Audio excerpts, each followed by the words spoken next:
O quê? Camarão. O que é que tem? Frito? Oxi. É o seu mal, Adriano, é você dizer que não gosta. Não, não gosto nem de comida. Tá.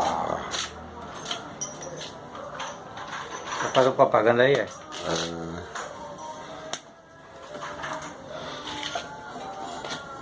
Eu tô falando. Se Gal fizesse um negócio desse, não era melhor pra ela, não? Eu falei com o Leda, a gente não tá podendo fazer investimento, não sei o que, acho que aí. Você disse a ela que eu tinha esse fogão? Falou? Ele disse, você já viu lá o de neném como é? Você já viu? Cala a boca, pai.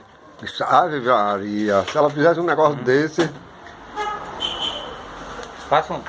Passa pra mim aí, né? Depois um vídeo desse aí. Eu mando esse daqui pra você, Não, tô pá. falando esse daí.